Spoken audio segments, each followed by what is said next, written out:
There is a kind of slavery that does not look like slavery. It does not come with chains. It does not come with a master standing over you. It comes quietly through habit, through necessity, through a world built around a single substance so completely that you cannot imagine living without it. That substance is oil, and the trap was not an accident. In 1974, a philosopher named Ivan Illich wrote a short book that almost nobody read. It was called Energy and Equity. In it, he made a prediction so precise and so uncomfortable, it reads today, less like philosophy and more like prophecy. He said that once a society crosses a certain threshold of energy consumption, that energy stops serving the people and starts controlling them.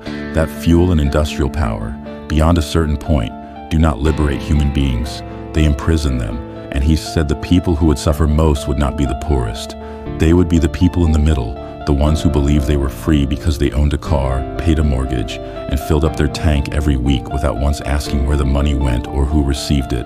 He was describing you. He was describing almost everyone in the Western world, and he wrote it 50 years ago. To understand why Illich was right, you need to understand what oil actually did to the world. Before the 20th century, energy was local. You burned wood from nearby forests. You used animals you raised yourself. You ate food grown within miles of where you slept. The relationship between a person and their energy was direct, visible, and within their control. Then oil arrived, and with it, one of the most consequential power grabs in human history. In the 1850s, the first commercial oil wells were drilled in Pennsylvania. Within decades, an entire civilization had been rebuilt around petroleum, not because oil was the only option, not because it was chosen democratically, but because a small number of powerful men understood one thing with perfect clarity. Whoever controls the energy controls everything else. John D. Rockefeller built Standard Oil into the largest corporation the world had ever seen. At its peak, it controlled 90% of all oil refining in the United States. Rockefeller did not just sell fuel. He shaped cities, he lobbied governments, he determined which technologies survived and which disappeared. Here is something most people never learn. In the early 20th century, there were technically viable alternatives to petroleum. Electric vehicles existed in the 1900s and were outselling petrol cars. Public rail networks were expanding across America. These alternatives did not fail because they were inferior. They were dismantled. General Motors, Firestone, and Standard Oil were convicted in 1949 of conspiring to destroy the electric streetcar networks of 45 American cities. Their fine was $5,000. The infrastructure of the modern world was then built specifically around oil. By the time most people alive today were born, the trap was already sealed. You did not choose it. You were born into it. This is what Illich captured with his concept of counterproductivity, the idea that beyond a certain point, the tools we create to serve us begin to work against us. And he used the car to prove it, with an argument almost impossible to refute. He asked one question: how fast does a car actually take you somewhere? Not the number on the speedometer, the real speed. When you account for every hour spent working to pay for the car, the insurance, the fuel, the maintenance, the parking, when you add the hours in traffic and queues, when you divide the total distance you travel in a year by the total hours that car costs you, what is the actual speed? Illich calculated the average American in the 1970s was traveling at an effective speed of 5 miles per hour, the same speed as walking. The car had not made people faster. It had made them feel faster while extracting enormous amounts of their time and money to produce the illusion of speed, and it had destroyed the alternatives. Once the car became necessary, choosing not to have one ceased to be a real option. That is the trap. The way a system makes itself so essential that opting out becomes unthinkable, even as participating costs you more and more of your life. Now let us talk about what this actually costs you. The average British household spends approximately £3,000 per year on fuel and car running costs. Over a 40-year working life, that is £120,000. Had that money been invested at 7% annual return, it would be worth over £600,000 at retirement. But the personal cost is only the surface. The price of oil is not set by supply and demand. It is set by OPEC, a cartel of nations that explicitly coordinates production to control global prices, shaped by military decisions and currency agreements made in rooms you will never enter. Every time you fill your tank, you are an involuntary participant in a geopolitical machine, and it reaches far beyond your car. Industrial agriculture runs almost entirely on oil. Synthetic fertilizers are derived from fossil fuels. Food travels thousands of miles in ships and trucks burning petroleum. The price of bread in Birmingham is determined by decisions made in Vienna by ministers you will never meet.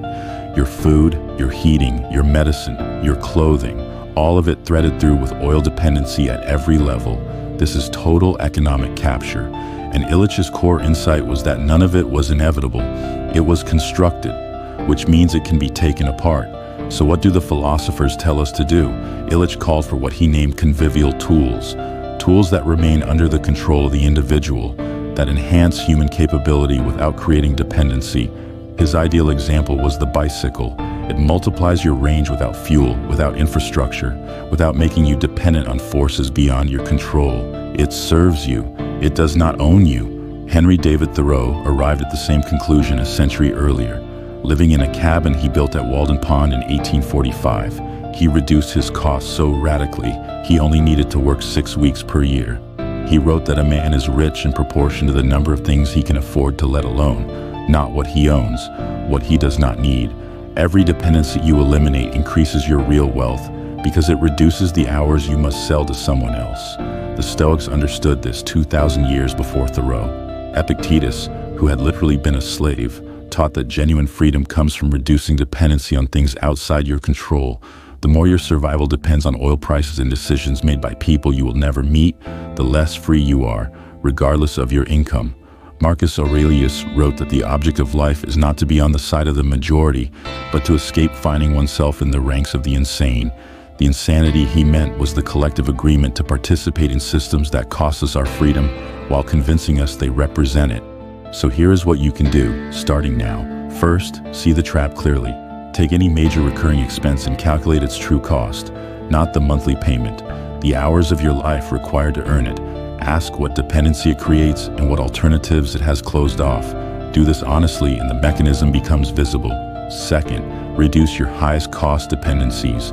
Every pound per month removed from your fixed cost is a pound you no longer need to earn. Reduced consumption is not sacrifice, it is the direct purchase of time. Third, redirect what you free up into convivial assets, things that produce rather than consume. A vegetable garden eliminates food costs permanently. Solar panels cut an energy bill for decades. A learned skill replaces a paid service indefinitely. These are structural reductions in your dependency on systems you did not choose. Fourth, think in decades. The person who reduces monthly costs by 400 pounds and invests the difference for 25 years does not just retire richer, they live freer throughout. Every step away from dependency is a step toward a life that requires less selling of yourself to sustain. Ivan Illich died in 2002.